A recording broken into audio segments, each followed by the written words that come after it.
Bonjour à toutes et à tous et bienvenue à ce deuxième webinaire consacré au 12e programme Eau, climat et biodiversité 2025-2030 de l'Agence de l'eau Seine-Normandie.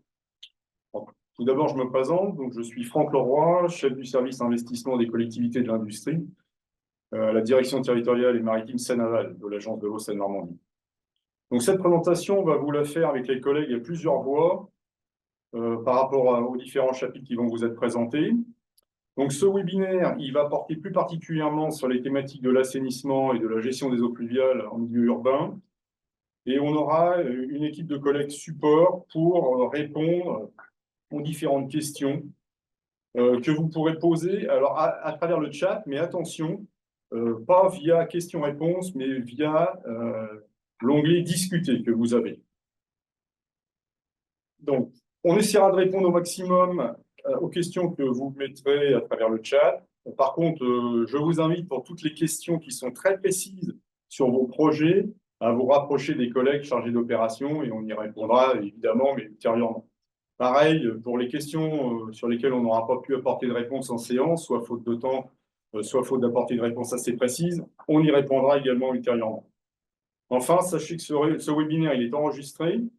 Il sera disponible très prochainement sur le site internet de l'Agence de l'eau Seine-Normandie.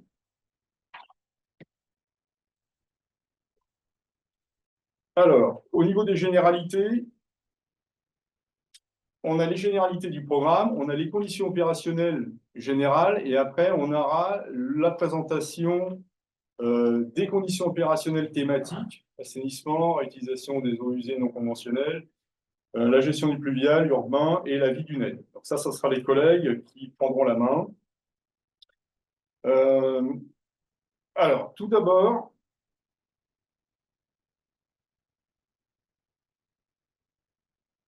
qu'est-ce qu'un programme d'intervention? Un programme d'intervention, c'est un document de cadrage des interventions de l'agence et c'est sur un pas de temps de 6 ans. Et ce programme d'intervention, il va déterminer en fait toutes les conditions générales et opérationnelles de ce qu'on va pouvoir accompagner au niveau de l'agence de l'eau Seine-Normandie. Donc, dans ce programme, on a des grandes orientations stratégiques. On a une maquette financière avec classiquement des recettes et des dépenses pour constituer le budget d'intervention. Et on va avoir donc des conditions d'aide générale et des conditions d'aide thématique. Retenez que ce 12e programme de l'Agence de l'eau Seine-Normandie s'appelle Eau, climat et biodiversité. Il est sur la période 2025-2030 et il a été adopté par le conseil d'administration de l'agence le 19 septembre 2024, où, après un long processus de maturation et d'échange institutionnel.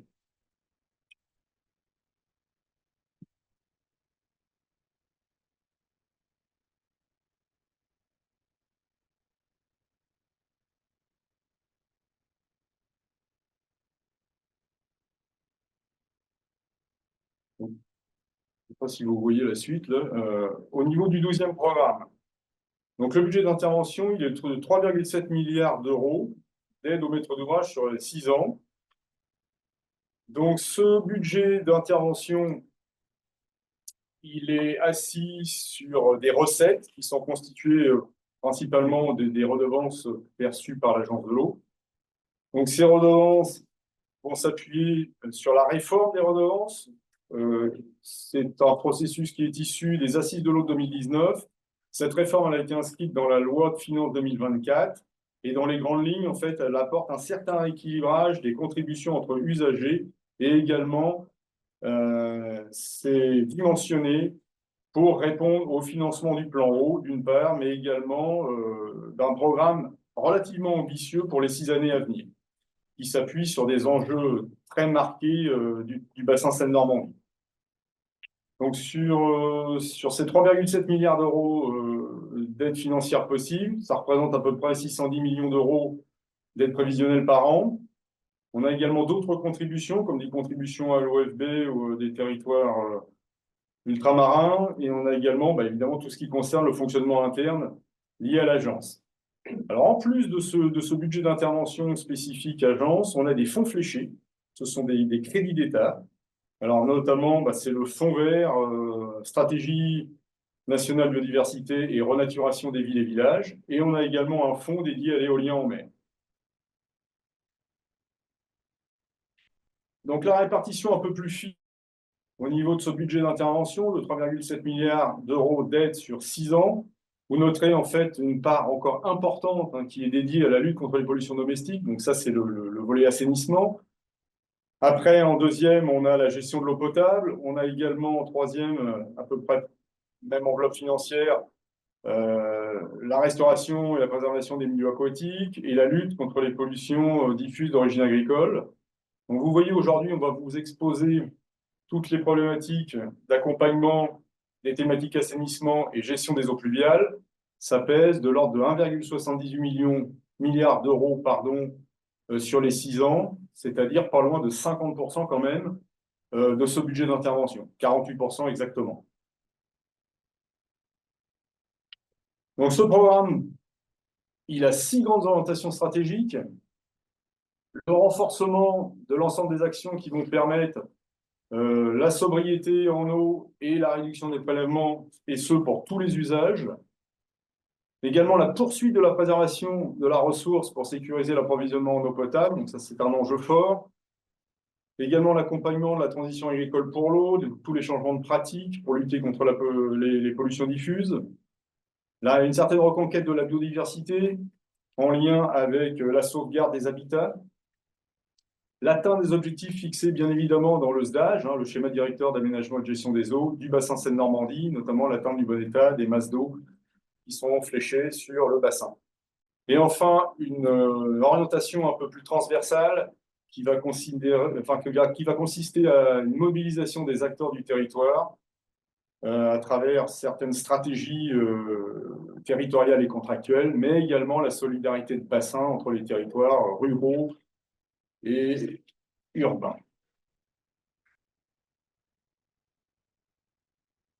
Alors, si on devait retenir 3 mots de ce programme, je les ai déjà évoqués, on avait le 11e programme, le programme précédent, c'était programme eau et climat. Là, on va avoir le programme eau et climat et biodiversité. Donc, eau et climat, on poursuit sur les grandes orientations du 11e programme, avec des enjeux toujours plus marqués liés à l'adaptation au changement climatique, mais également, il faut s'attendre également à intégrer une raréfaction plus prégnante de la ressource, en relevant ce défi qui est renforcé et un peu nouveau, puisqu'on en a fait un chapitre dédié dans le programme, c'est la sobriété, avec un objectif de réduction des prélèvements généraux de moins 10% à l'horizon 2030. Et donc, c'est une trajectoire de sobriété de bassin qui a été adoptée au niveau du comité de bassin le 5 octobre 2023. C'est également pour continuer à préserver la ressource en eau, en agissant évidemment sur les pollutions directes, mais également sur toutes les pollutions diffuses, en lien avec l'atteinte du bon état des masses d'eau.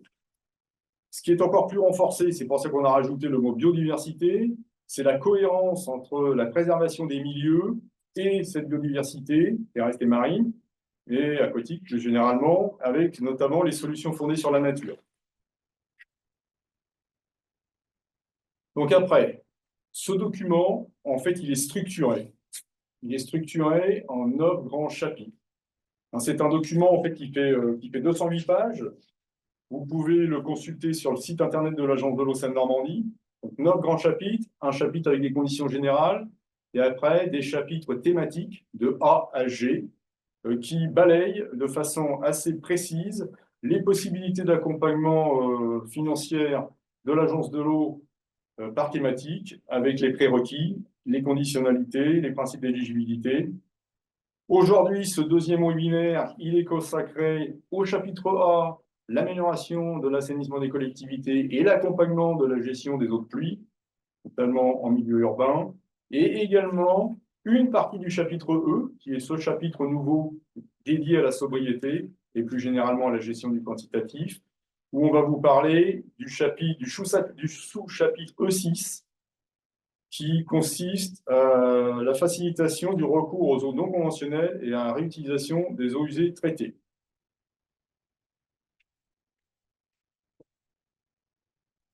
Donc après ces généralités sur le programme d'intervention, sur le 12e programme d'intervention de l'Agence de l'eau Seine-Normandie, des conditions un peu plus opérationnelles, mais toujours relativement générales, avant d'aborder les parties un peu plus détaillées par thématique.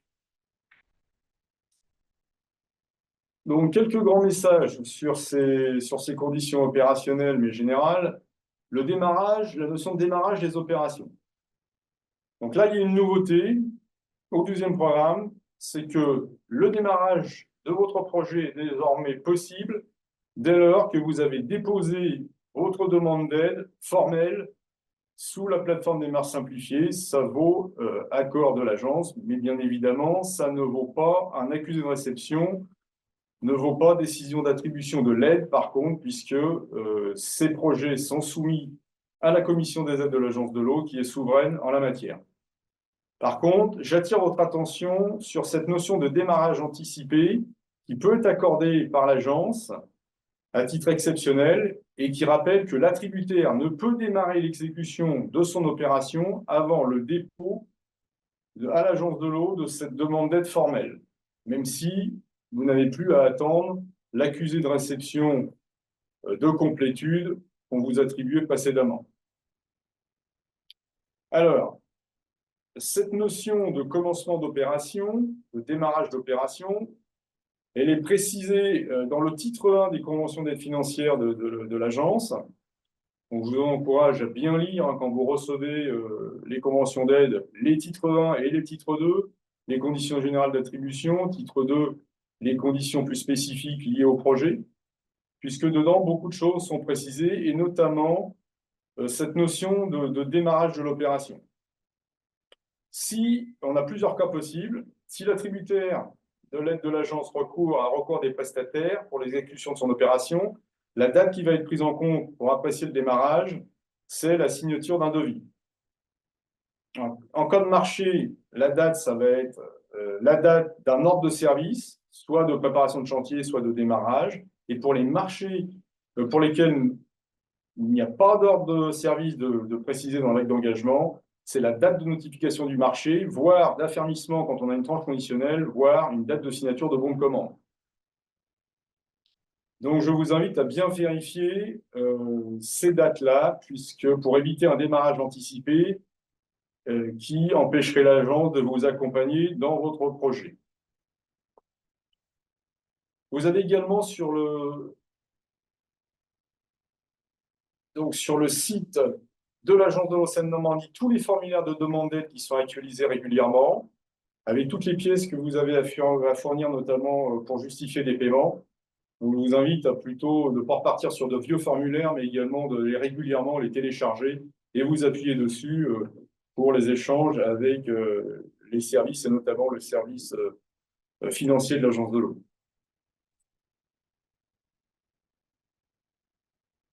On a toujours les notions de seuil plancher. Donc, c'est un seuil d'éligibilité des projets à 10 000 € TTC. Les exceptions à ce grand principe ont été élargies. On avait un seuil à 3 500 € TTC qui était déjà effectif dans le 11e programme pour les études des acteurs économiques et également pour les actions collectives de ces acteurs économiques, études, travaux, animation. Les classes d'eau. Et là, ça a été élargi aux partenariats éducatifs, aux opérations de maîtrise foncière et aux projets d'agroforesterie. Idem pour les avances, on a maintenu le seuil de versement de l'agence à 100 000 €. En dessous, l'agence ne versera pas l'avance qui aurait pu être attribuée. Là encore, il y a des exceptions à ce principe de base. On a élargi le versement de n'importe quel montant d'agence aux travaux d'urgence. Travaux d'urgence qui sont sous forme d'avance, c'est pour ça que c'est pertinent évidemment de verser l'avance inférieure à 100 000 €. Travaux d'urgence qui font suite à des événements exceptionnels, des événements naturels, des catastrophes, etc., inondations, recul du trait de côte, et également pour les opérations de maîtrise foncière. Le taux des aides. Alors, le taux des aides, bon, c'est quelque chose qui ne change pas de programme en programme, mais c'est bon de rappeler que les taux de subvention ou d'avance qui sont indiqués dans le programme, ce sont des taux maximums et ils peuvent être modulables selon le niveau d'ambition de vos projets, d'une part, et également, ils peuvent être modulables en fonction de la réglementation en vigueur, notamment pour les collectivités, le respect du 80% maxi d'aide publique, et pour les acteurs économiques, le respect de l'encadrement européen.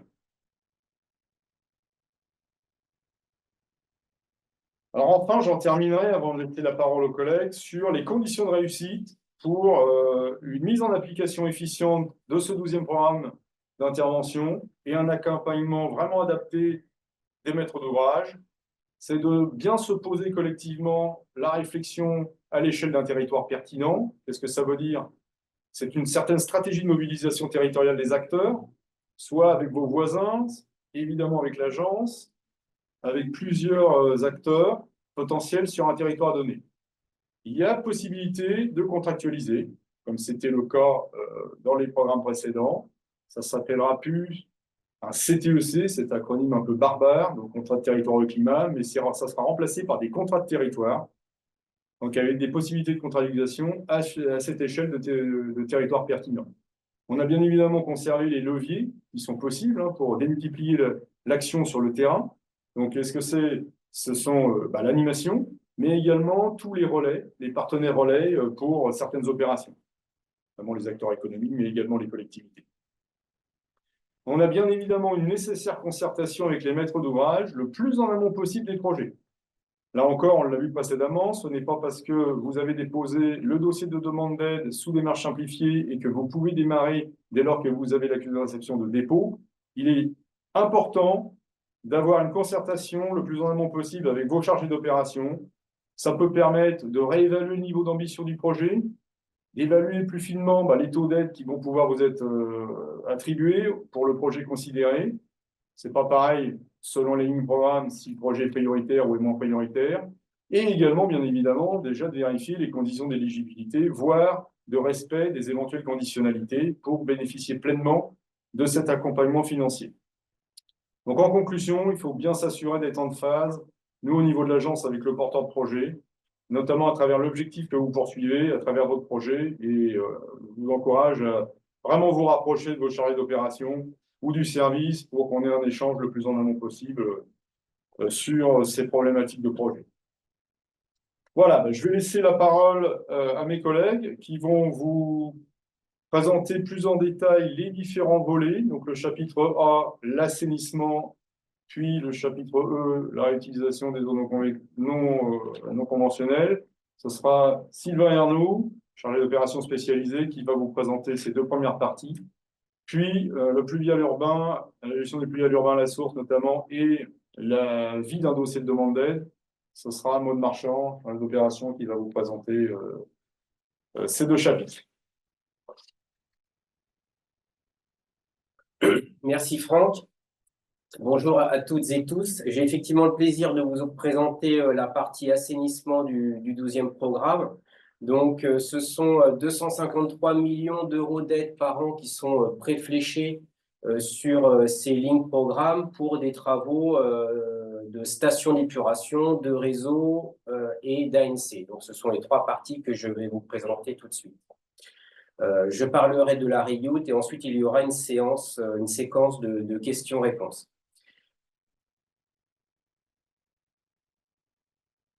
Alors, l'objectif des aides à l'assainissement du 12e programme de l'Agence de l'eau, et c'est ce que vous devez démontrer lorsque vous déposez un dossier de demande d'aide, c'est que l'on cherche à réduire les flux polluants qui sont rejetés au milieu naturel pour atteindre ou maintenir le bon état des eaux superficielles ou souterraines et préserver les usages sensibles. Ce qu'on entend par usage sensible, c'est l'alimentation en eau potable, la baignade, la pêche à pied, la conchyliculture par exemple.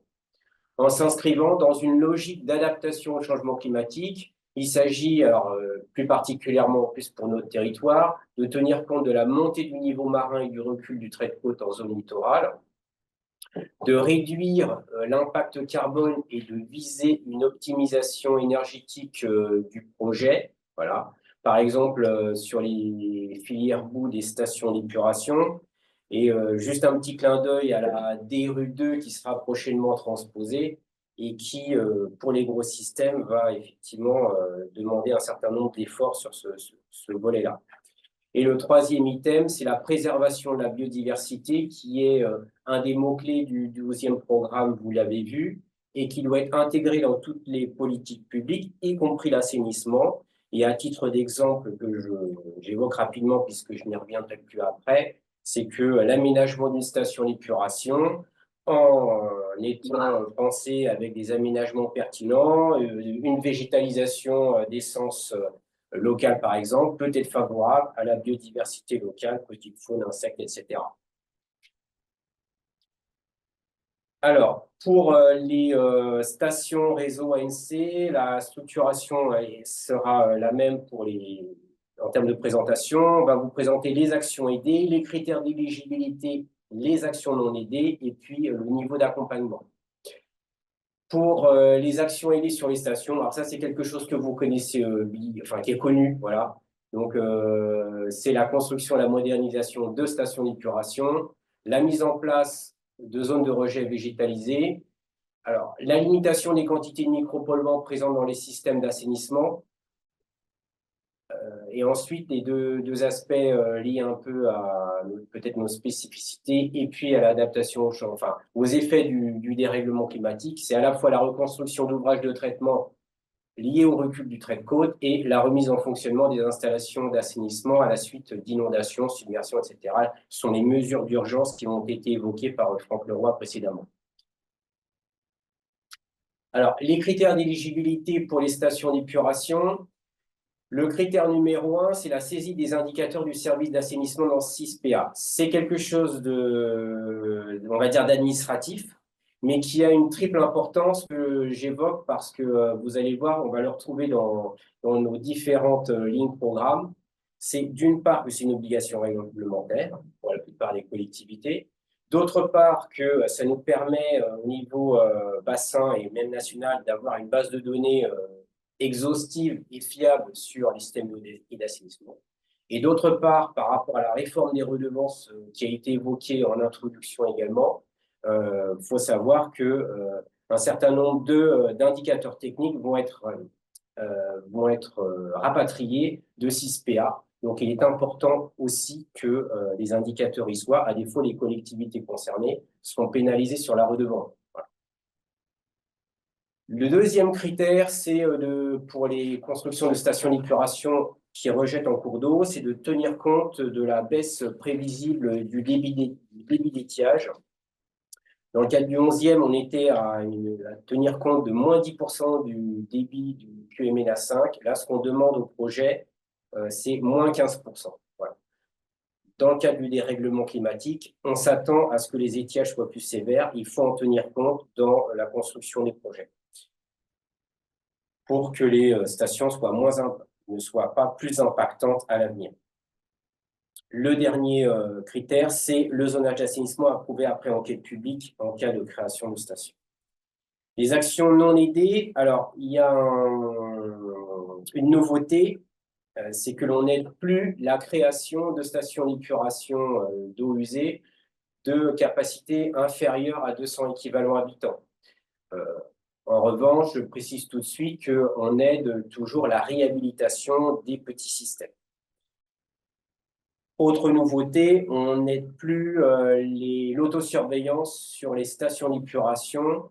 Si c'est un projet tout seul, je dirais, on l'aide uniquement si c'est intégré à un projet global. On considère que c'est quelque chose qui fait des années qu'on en parle, donc normalement les stations doivent être aux normes, je dirais, sur l'autosurveillance, y compris, petit détail, mais sur le point A2, bypass en tête de station, qui fait partie pour nous de l'autosurveillance station.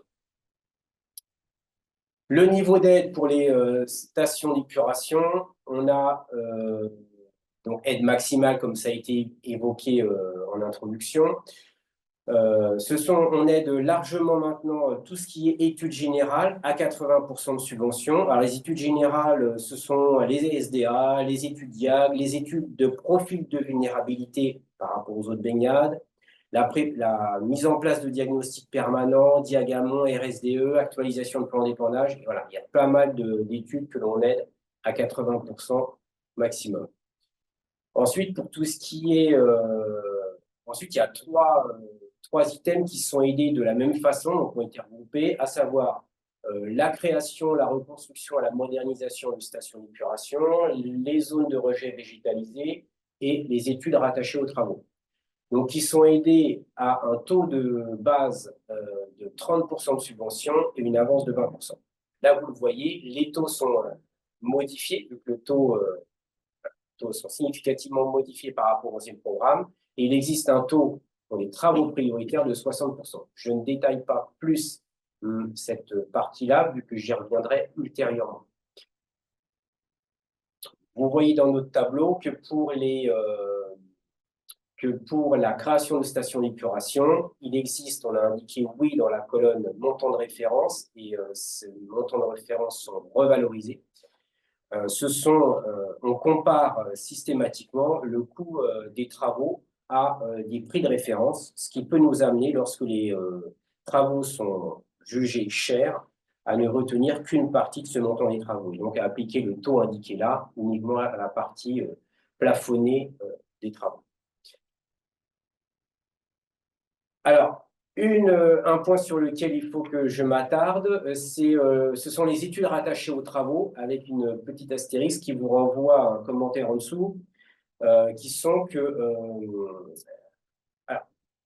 on a instruit ces aides simultanément au dossier de travaux. Je m'explique. Donc, les études rattachées aux travaux, ça vous connaissez aussi, ce sont tout ce qui est études préalables, topo, géotech, l'AMO, la maîtrise d'œuvre conception, la maîtrise d'œuvre réalisation.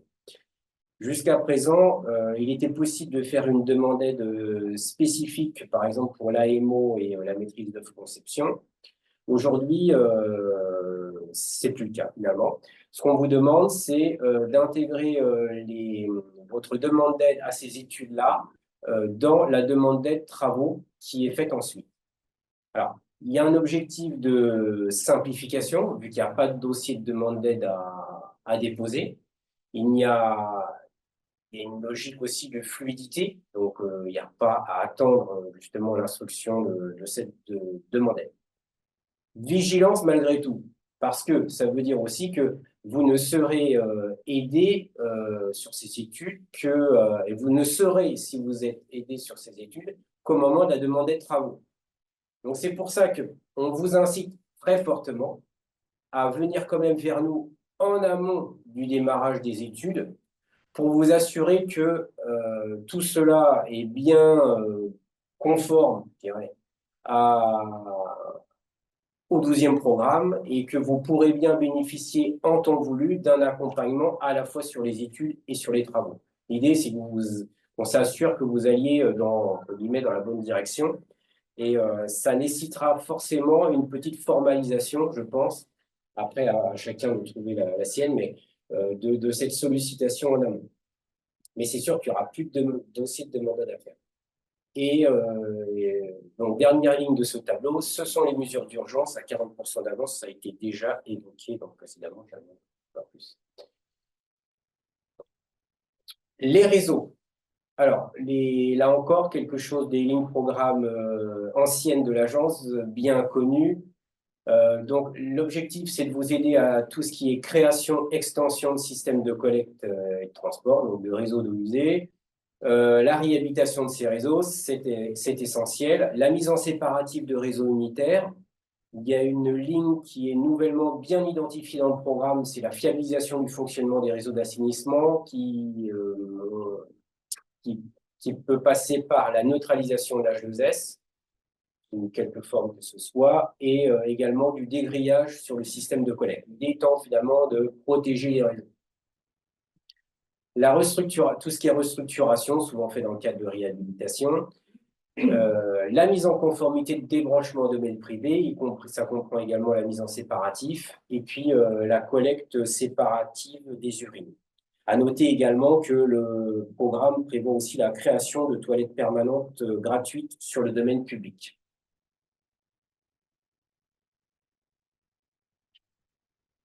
Alors, les critères d'éligibilité pour les réseaux, on retrouve 6PA, je n'y reviens pas. Zonage d'assainissement approuvé après enquête publique, ça aussi c'est bien connu.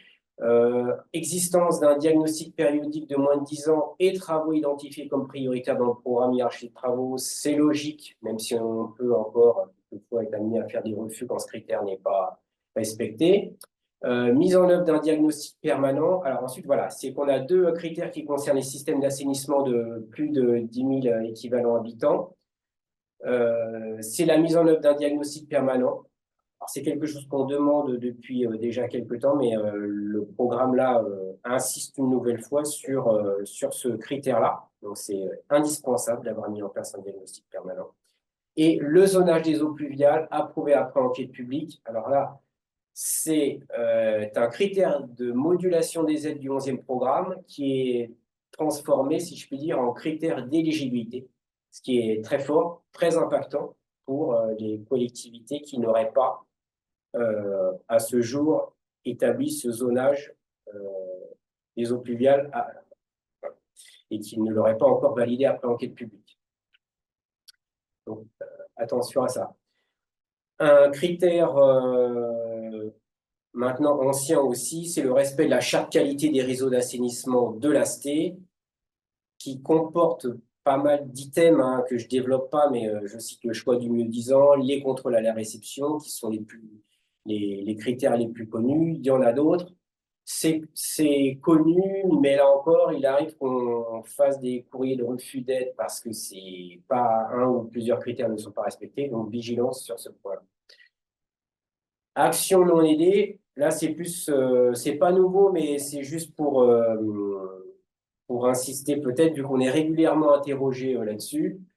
On aide les réseaux d'assainissement, mais on aide la mise en séparatif, mais on n'aide pas la fourniture et la pose de collecteurs pluviales. On nous le demande régulièrement, mais on répond toujours à la même chose. Pourquoi? Parce que tout simplement, le programme n'est pas dimensionné pour ça.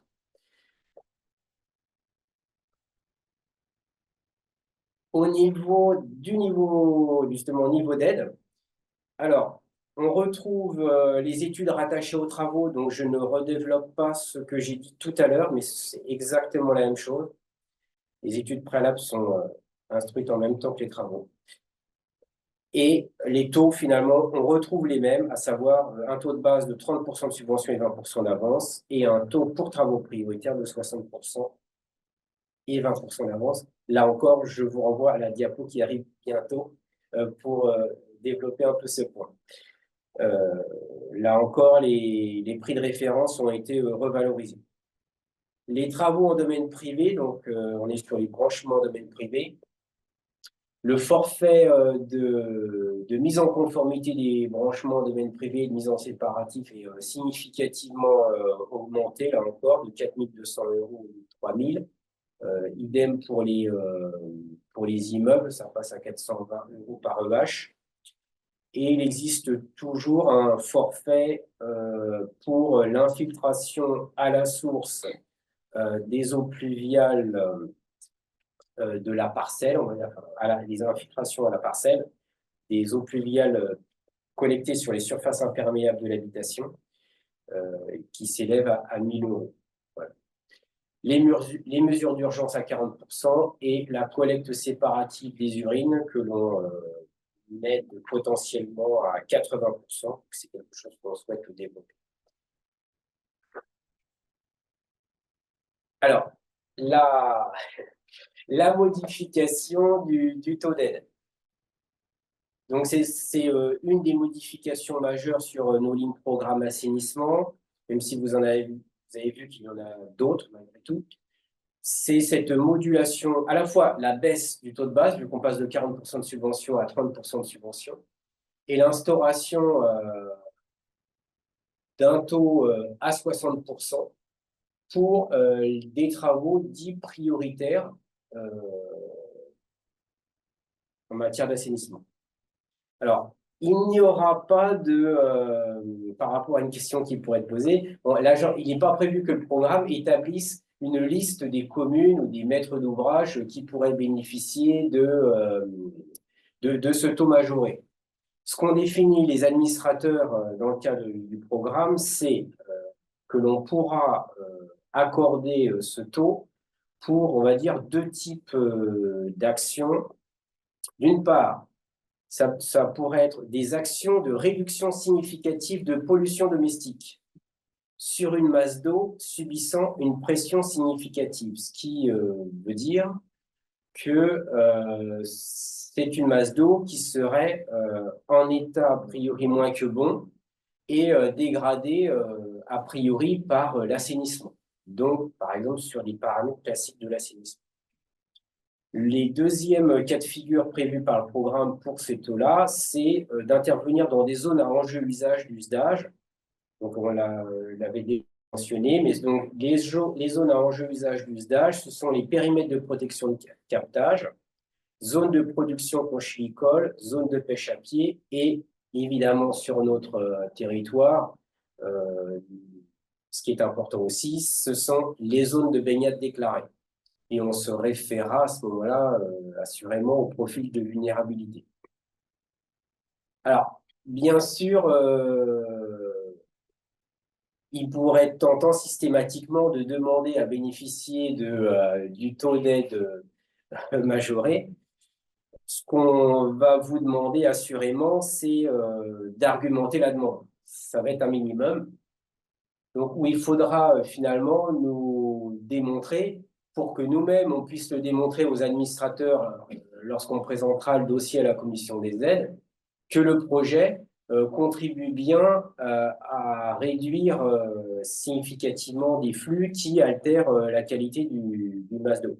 Ça veut dire que on va se baser beaucoup, enfin vous allez pouvoir vous baser sur votre autosurveillance, sur votre diagnostic permanent, éventuellement sur du suivi milieu, amont, aval, rejet de stations d'épuration, sur des profils de vulnérabilité. Ça pourra amener aussi, pourquoi pas en amont d'une grosse opération, à mettre en œuvre, pourquoi pas, un suivi amont-aval. Ça pourrait amener peut-être, ce serait peut-être intéressant sur certains territoires, d'actualiser les profils de vulnérabilité en concertation avec les structures qui portent la compétence assainissement. Voilà, donc il y a peut-être une anticipation à avoir par rapport à des projets importants si on veut bénéficier de ce tournant. Le dernier item d'assainissement, de l'assainissement, c'est l'ANC. Alors là, c'est aussi un item que vous connaissez très bien. Et on pourra aider tout ce qui est animation, études et travaux de mise en conformité des ANC, des habitations existantes sous forme d'actions groupées. Là, chaque mot est important, sur les territoires prioritaires du bassin. Alors là encore, territoire prioritaire du bassin, qu'est-ce qu'on entend par là? Il n'y aura pas de liste non plus. Ça a été décidé par les administrateurs, il n'y aura pas de liste, contrairement au 11e programme. Les administrateurs ont défini que les territoires prioritaires, ce sont les têtes de bassin versant sensibles sur une masse d'eau en mauvais état, la zone d'influence microbiologique. Alors là, on retrouve pas mal ce qu'il y avait dans le cadre du 11e programme, ce qui fait que les maîtres d'ouvrage précédemment éligibles devraient continuer à l'être. Donc on reste dans la bande, dans la distance, à une distance hydraulique de 30 km de la mer. Arrêté de DUP, ça c'est pas nouveau, si un arrêté de DUP prescrit des travaux sur les ANC. Et j'aurais pu mettre effectivement là nouveau sur la dernière item, vu que c'est la zone agglomérée en ANC de moins de 200 équivalents habitants, où ça répond finalement à l'action non aidée que je vous ai présentée précédemment, à savoir qu'on n'est plus la création de stations d'épuration de moins de 200 équivalents habitants. En contrepartie, les administrateurs ont dit que l'on pourrait aider la réhabilitation d'ANC sur les zones agglomérées de moins de 200. Les critères d'éligibilité 6PA, je passe. Zone d'assainissement approuvée après enquête publique, OK. Opération groupée par une collectivité, portée par une collectivité, on l'a déjà dit, et il faut que les installations que l'on réhabilite, faut qu'au moins 80% représentent un risque, soit pour la santé des personnes, soit pour l'environnement. Et évidemment, il faut qu'il y ait des études préalables de filière pour définir les travaux à réaliser. On n'aide toujours pas les travaux réalisés directement par les particuliers eux-mêmes. Au niveau de l'accompagnement financier, les études de filière sont aidées comme des études générales, c'est-à-dire avec un taux de 80%, doivent donc faire l'objet d'un dépôt de dossier de demande d'aide en amont du démarrage des études. Les travaux de réhabilitation sont aidés avec une aide forfaitaire, elle-même significativement revalorisée, vu qu'elle passe de 6 000 à 7 200 euros par installation. Forte augmentation.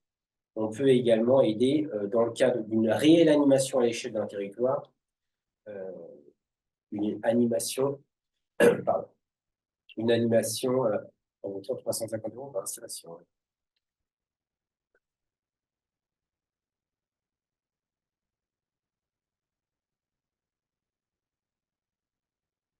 Y a-t-il alors oui, non, ce qu'on avait prévu, c'était de passer, on fera la séance de questions juste après la dernière partie que je dois présenter. Donc, à savoir la RIO et la réutilisation des eaux non conventionnelles. Pardon. Donc, l'objectif, c'est de développer le recours aux eaux non conventionnelles, y compris RIOUT, dans une démarche globale de sobriété et de maîtrise des impacts environnementaux portés par une collectivité et ou dans une démarche multi-acteurs. Vous reverrez dans les critères d'éligibilité que je vais vous présenter, en fait, chaque mot est repris et finalement nous donne un certain nombre de critères d'éligibilité. Les actions aidées, ce sont les études et les travaux qui vont permettre le recours à ces eaux non conventionnelles. Alors, les critères d'éligibilité pour les travaux, vous voyez, il y en a un certain nombre. C'est tout d'abord la réalisation d'une étude d'opportunité multi-enjeux incluant l'impact environnemental. L'objectif, c'est que lorsque l'on fait des travaux, que cette opération s'appuie finalement sur une réflexion globale préalable qui inclut l'approche environnementale et notamment on s'interroge sur qui se doit intégrer le volet finalement soutien d'étiage par rapport aux cours d'eau concernés. Il y a deux items qui concernent la sobriété, pas d'augmentation des volumes prélevés et engagement de l'attributaire dans une démarche de sobriété. En fait, ce qu'on entend par là, c'est que la RIOD n'est pas une fin en soi, en fait. La RIOD doit s'intégrer dans une démarche globale de sobriété visant à diminuer les prélèvements et non pas à les augmenter. Il doit y avoir une signature de convention si c'est un projet multipartite. Et il y a deux critères qui concernent finalement un côté salubrité publique, conformité réglementaire, à savoir la conformité des eaux résiduaires urbaines si la station urbaine est concernée et l'avis conforme des autorités compétentes. Évidemment, il y a un volet santé derrière. Ce qu'on attend également en termes d'engagement, c'est qu'un bilan soit fait après un an d'activité pour s'assurer que les objectifs initialement prévus sont finalement atteints. Le niveau d'accompagnement, études d'opportunité, études prospectives, d'opportunité, études de faisabilité sont aidées à 80% de subventions, ce sont des études générales. Et les travaux, donc on a vu que d'un côté, il y avait pas mal de critères d'éligibilité. D'un autre côté, une fois qu'ils sont atteints, on aide de façon assez importante ces travaux, avec 60% de subventions, pour tout ce qui est traitement, stockage, transfert et distribution, dans la limite des deux premiers kilomètres de canalisation.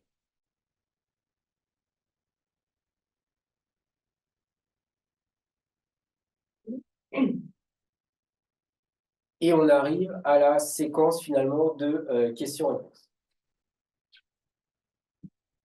Il y a quelques questions qui amènent réponse.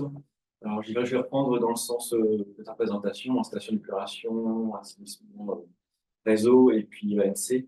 Alors, la première question qu'on a, c'est quel est le document administratif qui est attendu pour valider le critère d'éligibilité du zonage assainissement ou pluvial lorsqu'il est nécessaire?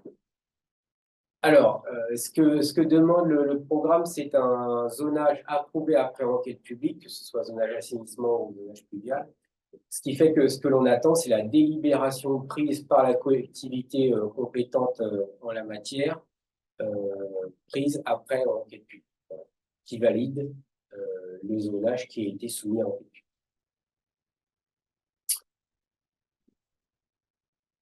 Une autre question qui a été posée pour les réseaux.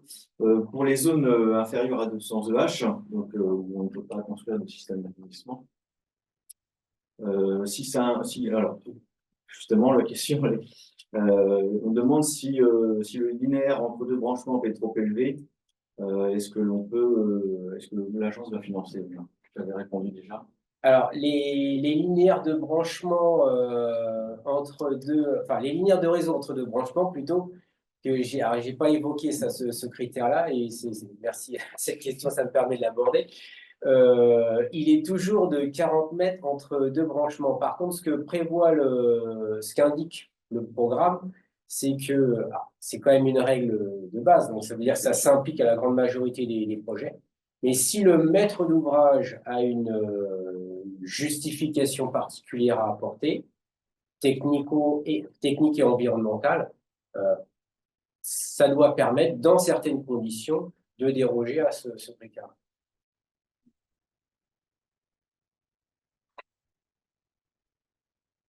Donc, pour l'assainissement non collectif,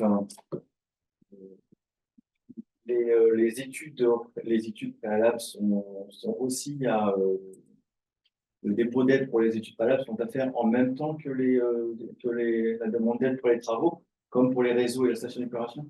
Non, les études, tout ce qui est études de dimensionnement, enfin de définition et de dimensionnement, on va dire, de la filière, sont aidées de façon distincte à 80% et doivent faire l'objet d'une demande d'aide préalable à la demande d'aide travaux.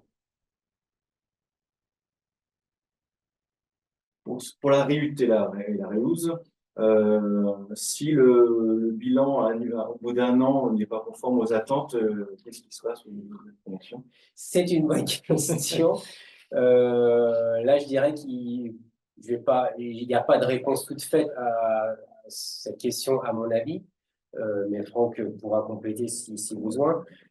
Simplement, il y aura assurément une discussion à avoir entre l'agence et le maître d'ouvrage pour justifier cette éventuelle différence. Après, ça dépendra aussi de son ampleur, j'imagine. Alors, en effet, on n'a pas beaucoup de recul sur l'accompagnement de ce type de projet, mais on espère pouvoir en accompagner un certain nombre au 12e programme. Et donc, c'est une question qui sera examinée au cas par cas à l'issue d'un échange, évidemment, à voir avec vous. Question pour le diagnostic permanent.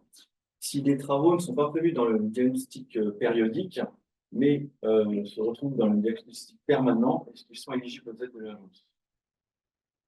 Alors, c'est une bonne question, ça aussi, parce qu'en fait, le programme demande à ce que l'on fasse le diagnostic permanent, notamment pour les plus de 10 000. Donc, c'est une démarche indispensable.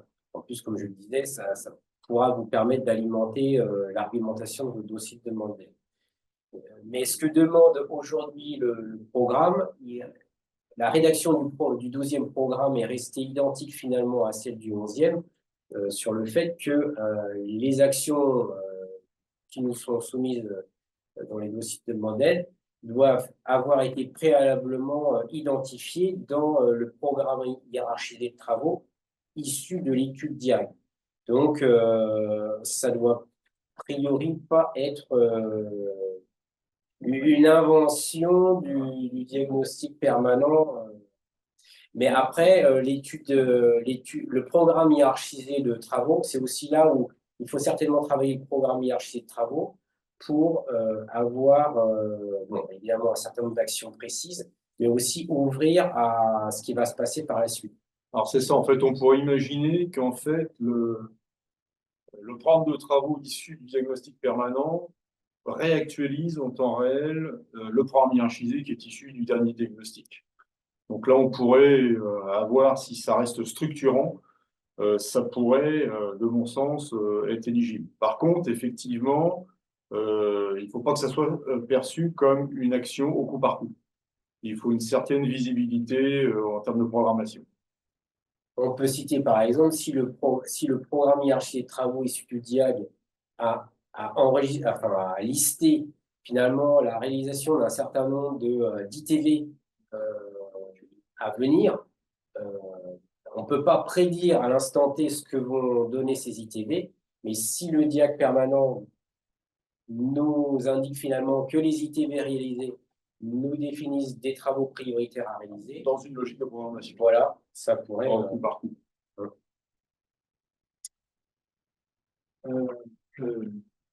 Une question sur l'assainissement non collectif. Si le maître d'ouvrage est privé, je pense que c'est une association qui se perdrait pour.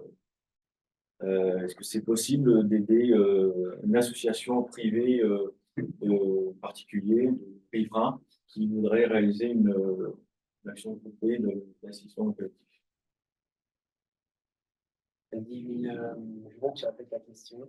Si c'est une assistance à maîtrise d'ouvrage privée qui porterait une. Est-ce que l'assistance à maîtrise d'ouvrage privée pourrait porter une action d'assainissement non collectif?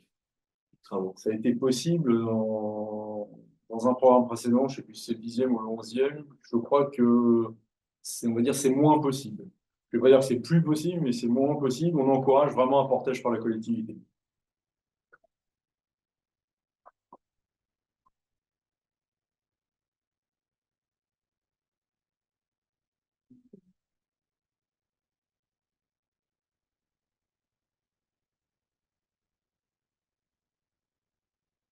Est-ce que l'autosuffisance des stations d'épuration supérieures à 200 équivalents habitants rentre dans l'éligibilité des aides?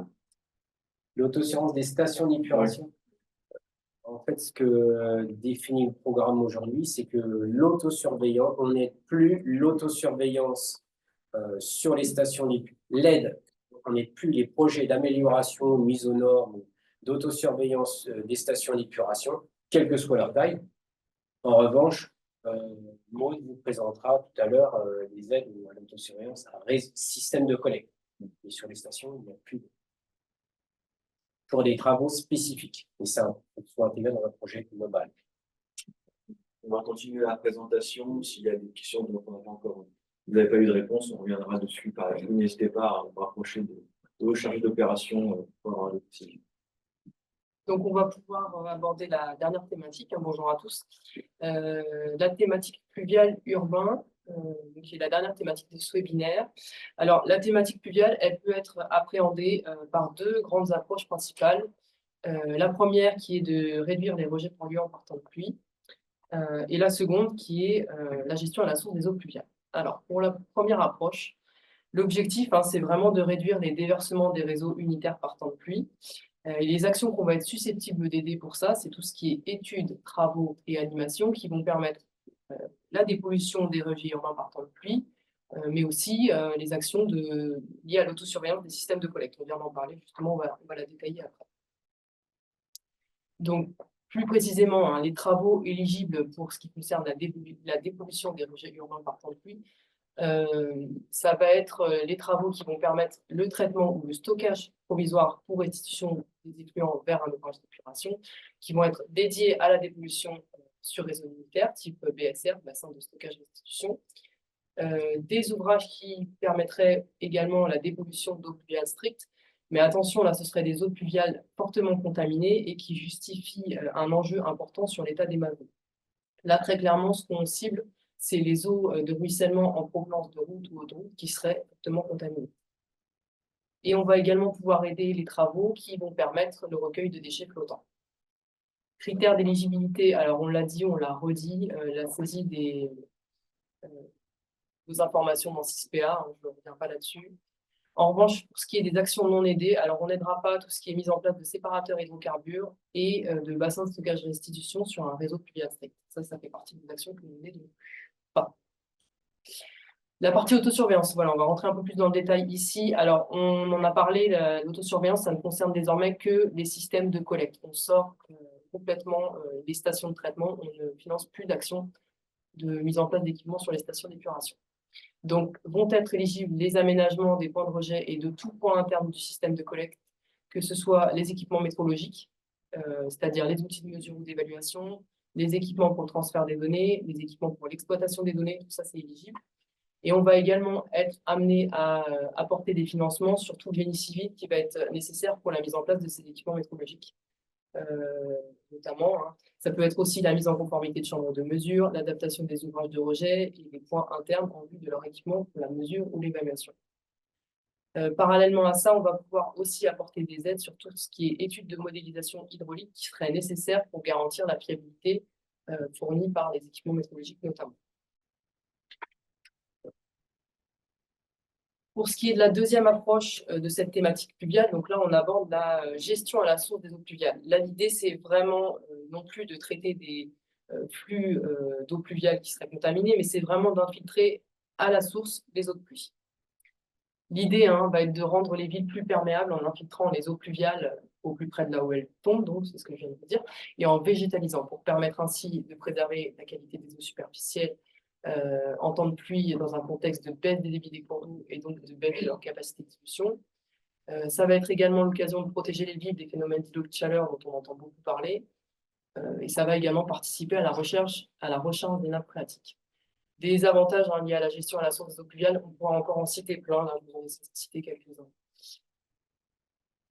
Et les actions qu'on va être susceptibles d'aider sur cette thématique, ça va être tous les aménagements qui figurent donc, sur ce schéma de présentation.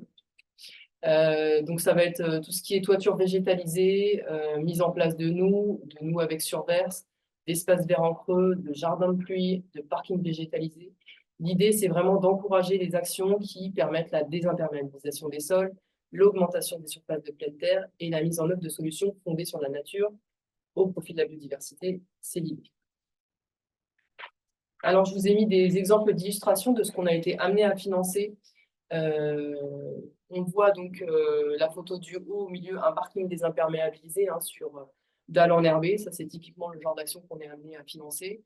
Les deux photos en haut à droite et en bas à droite, c'est des aménagements en plein centre-ville où on a en fait, notamment sur la photo en bas à droite, on est en plein centre-ville du Havre et on a désimperméabilisé en fait toute une zone qui était complètement imperméable initialement.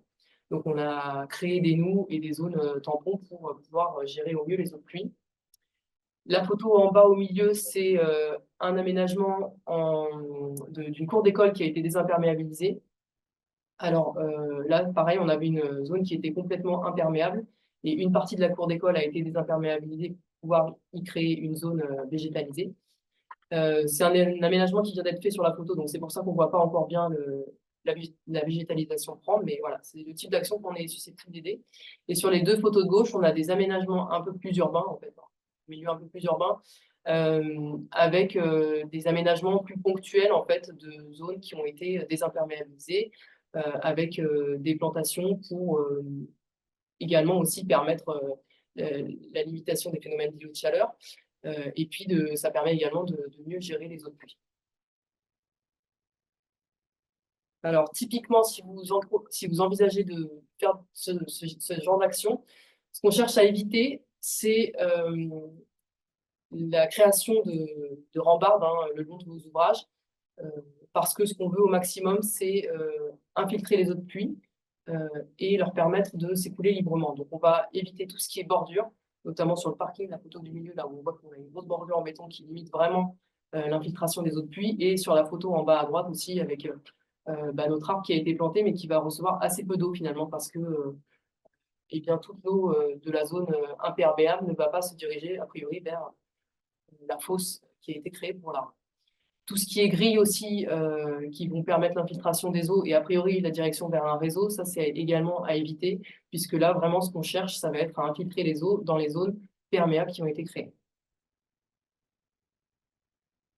Alors, deux cas de figure pour cette gestion à la source des eaux de pluie.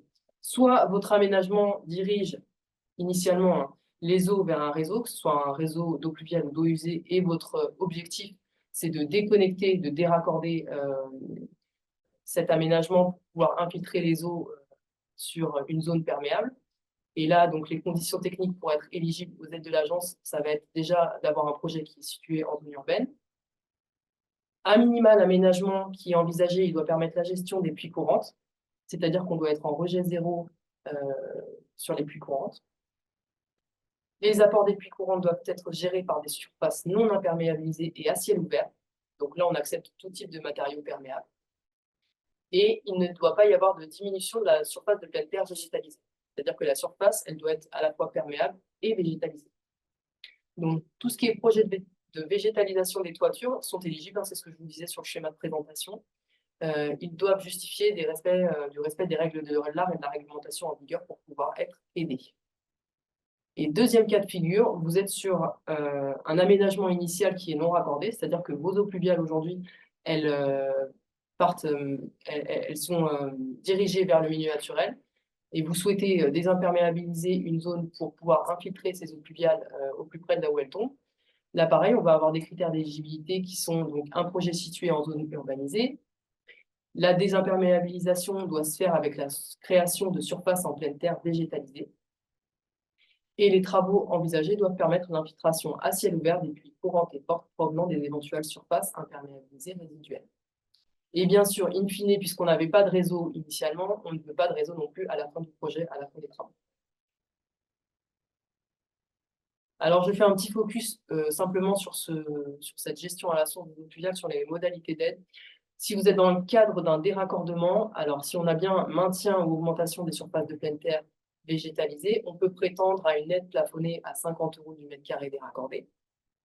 À cela va s'ajouter une aide supplémentaire, hein, qui est vraiment une nouveauté du deuxième programme, un forfait de 50 € par mètre carré de surface de pleine terre végétalisée créée. Donc, je vous le disais, les toitures végétalisées sont aussi éligibles aux aides de l'agence sur les mêmes taux, à condition de respecter les règles de l'art et la réglementation en vigueur. Et pour les secteurs qui seraient non raccordés, on attend donc la création d'espaces de pleine terre végétalisés avec une aide plafonnée à 25 € du mètre carré de surface de pleine terre végétalisée créée. Alors, je vous propose, pour illustrer ces propos, de vous diffuser un petit film qui illustre en fait une désimperméabilisation qui a été faite sur un parking d'une collectivité à Octeville-sur-Mer. C'est un projet qu'on a aidé dans le cadre du 11e programme. Donc j'insiste, hein, les taux d'aide qui sont annoncés ne sont plus les mêmes que ce qu'on applique aujourd'hui dans le cadre du 12e. Parce qu'on parle notamment d'un financement à 80%. Ce taux d'aide n'existe plus puisque maintenant on parle d'un forfait, donc, que je vous disais, de 50 € ou 25 €. Donc je vous diffuse ce petit film qui dure 1 minute 30, hein, ça devrait être assez rapide.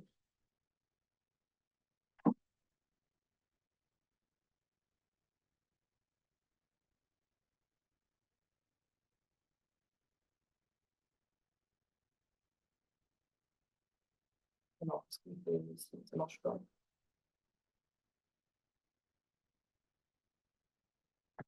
Non, ça marche pas. Je vous demande juste 2 secondes de gestion technique.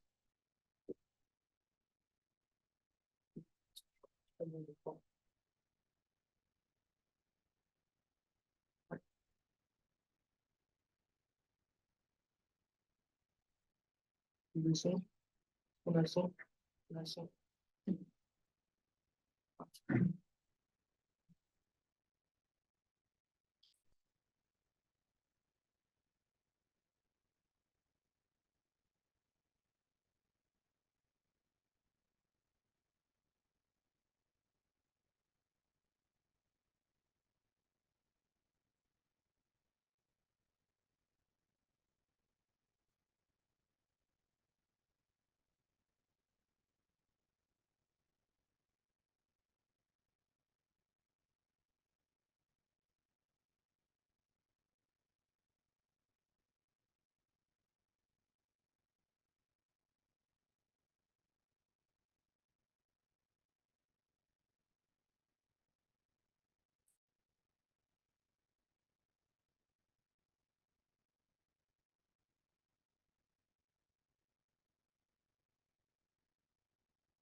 Désolée, parce que je pense que le son n'a pas fonctionné.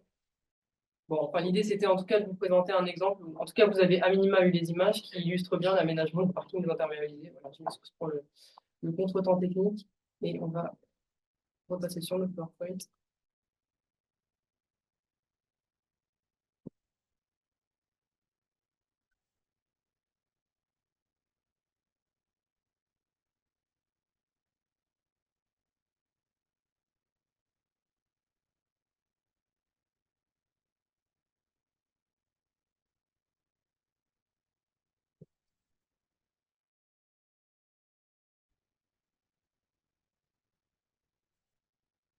C'est bon. Dernier aspect sur la gestion à la source des eaux pluviales, on va parler de récupérateurs des eaux de pluie. Alors là, les actions aidées, ça va être les travaux de récupération des eaux de pluie, tels que la mise en place de cuves de récupération et réutilisation dédiés à l'arrosage ou au nettoyage, notamment. Critères d'éligibilité, donc on va pouvoir aider si et seulement si le trop-plein de ces ouvrages part en infiltration. Et bien sûr qu'on respecte les règles de l'art, notamment la réglementation en vigueur pour la mise en place de ces ouvrages. En revanche, il n'y a pas de critère sur l'existence d'un raccordement préalable de la toiture au réseau. Et j'en viens maintenant au niveau d'aide, donc pour toute cette thématique pluviale. Alors, ce qui va être de l'ordre des études générales, telles que les schémas de gestion des eaux pluviales, ça, on va pouvoir financer à 80%. Pour ce qui est des études rattachées aux travaux, les travaux d'autosurveillance, les travaux de dépollution et les travaux liés au recueil de déchets flottants, on va pouvoir subventionner à 30% avec une avance de 20%. Et on est sur un taux de subvention à 60% plus 20% d'avance si les travaux sont jugés prioritaires. Pour ce qui est de la gestion à la source des eaux de pluie, donc ce que je vous disais, pour les cas de déraccordement, on va être plafonné à 50 € du mètre carré déraccordé, plus 50 € par mètre carré de pleine terre végétalisée supplémentaire créée. Et pour les secteurs non raccordés, on va avoir un montant plafonné à 25 € du mètre carré de surface de pleine terre végétalisée créée. Enfin, pour tout ce qui est cube de récupération des eaux de pluie, le montant est plafonné à 50 € du mètre cube estimé économisé par an. Et dernier point, l'animation qui est financée à 50%. Voilà, j'espère que ces explications ont été suffisamment claires et vous ont surtout donné envie d'aller vers cette thématique pluviale. N'hésitez pas si vous avez des questions. Il y a quelques questions sur cette thématique. La première, est-ce qu'il y a un facteur démographique pour l'octroi des aides? Est-ce qu'on aide les petites communes rurales comme les grandes communes? À partir du moment où le projet se situe dans une zone urbaine, on n'a pas de critères spécifiques en fait, liés à la localisation du projet. En fait. On est vraiment ouvert sur tout type de projet. Deuxième question, quel est l'attributaire qui peut recevoir des aides de ce type pluvial, puisque la compétence pluviale est plutôt, non pas pour l'assainissement, mais plutôt côté ville, plutôt côté GPI même. Et est-ce qu'on a des attributaires spécifiques qui vont demander une aide? Alors, il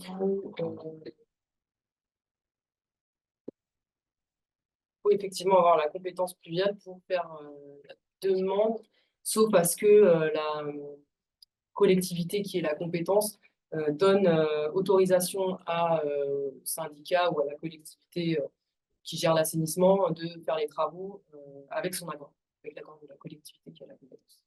Est-ce que c'est suffisamment clair comme réponse? Encore, à quel niveau d'avancement du projet doit-on déposer une demande d'aide? Est-ce qu'une estimation des dépenses suffit, ou est-ce qu'il faut aller jusqu'à un marché, jusqu'à un devis? Alors, ce qu'on préfère très clairement, c'est d'avoir le détail le plus fin possible en fait pour instruire ces aides. Donc, les devis, c'est idéal, mais bien sûr non signés pour ne pas engager encore l'opération. Mais oui, l'idéal, c'est vraiment d'avoir un détail assez précis des coûts qui vont être attribués par poste. Est-ce qu'on aide aussi d'autres maîtres d'ouvrage, type des institutions comme l'armée? Oui, on aide différentes structures sur ce sujet de désimperméabilisation. Oui, alors là, On a surtout évoqué les collectivités, hein. On anticipe pour un prochain webinaire, mais c'est vrai que les associations, certains établissements, les entreprises peuvent bénéficier des aides de l'agence justement pour la gestion des eaux pluviales à la source, la déconnexion, etc. Les bailleurs Les sociaux. bailleurs sociaux, tout à fait. Il n'y a pas d'autres questions.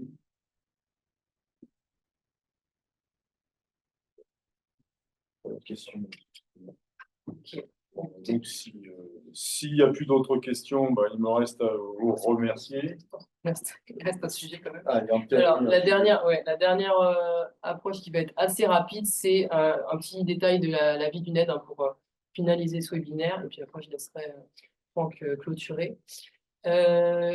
Donc, la vie d'une aide. Bah, justement, Franck vous l'a dit à l'introduction de ce webinaire. Avant tout, hein, on vous invite fortement à prendre contact avec le chargé d'opération sur votre secteur d'intervention pour présenter votre projet et pour vous réorienter si besoin et en tout cas vous accompagner au mieux dans l'élaboration de votre projet. Le dépôt d'une demande d'aide se fait donc sous démarche simplifiée.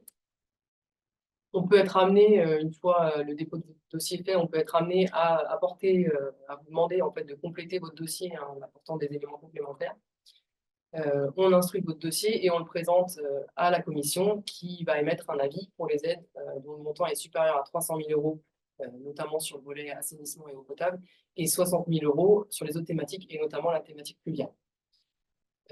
La notification d'aide est faite pour les aides supérieures à un montant de 23 000 euros au travers d'une convention d'aide qui est à retourner signée dans les 6 mois. Et la nouveauté, c'est que maintenant, on vous dépose les conventions d'aide depuis le début d'année sous démarche simplifiée également. Donc, la réalisation de l'opération est faite et vous avez donc les justificatifs techniques à transmettre pour faire la demande de paiement. Demande de paiement, 3 points clés, rapides. Donc, concernant le délai, le démarrage juridique de l'opération doit être fait après le dépôt de demande d'aide. La convention doit être signée dans les 6 mois sous démarche simplifiée et déposée sous démarche simplifiée.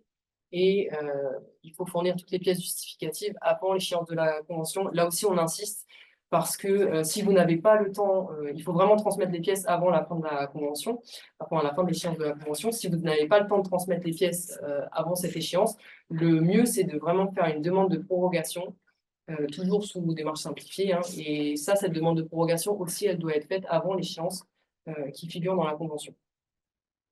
Les engagements, et bien sûr, on vous invite à respecter, hein, on vous invite, on vous demande de respecter les engagements qui figurent dans les conditions générales, donc le titre 1 et les engagements, les conditions particulières qui figurent dans le titre 2. Les pièces justificatives, vous avez des exemples à fournir là, qui est accessible sur une liste des pièces justificatives à fournir qui est disponible sur le site de l'Agence de l'eau. Et bien sûr, ces pièces justificatives doivent être certifiées par un payeur. Rapidement, le site internet de l'agence, ça c'est une capture d'écran en fait, sur lequel vous pouvez retrouver toutes les informations sur le site de l'agence. Donc dans l'onglet aide, en fait, on va avoir les formulaires de demande d'aide qui sont disponibles avec les documents pour les demandes de paiement notamment, et le lien vers démarche simplifiée qui vous permet donc de faire une demande, de renvoyer les conventions, de faire une demande de prorogation et une demande de paiement pour vos subventions.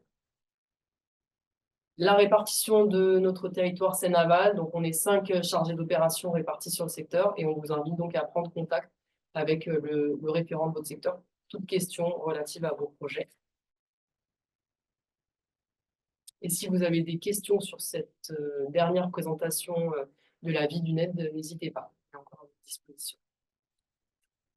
Une dernière question qui est apparue, c'est que signifie certifié par un payeur?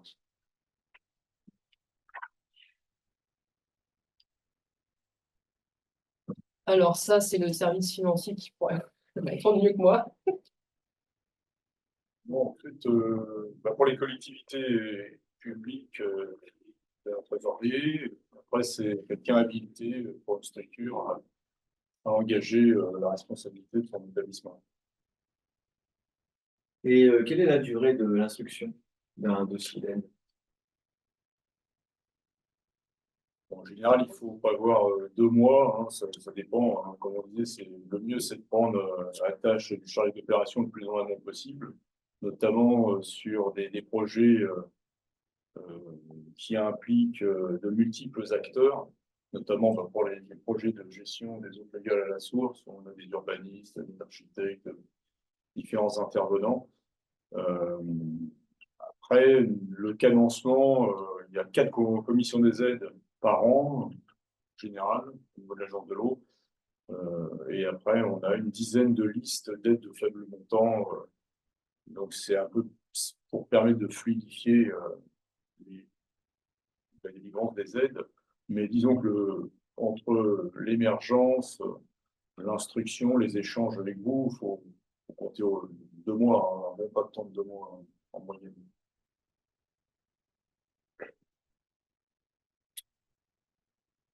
Pas d'autres questions.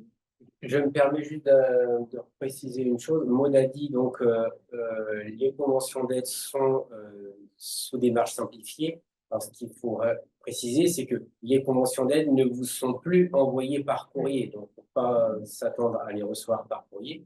Vous les trouverez sous démarche simplifiée dans votre dossier de demande d'aide. Vous verrez, c'est en haut.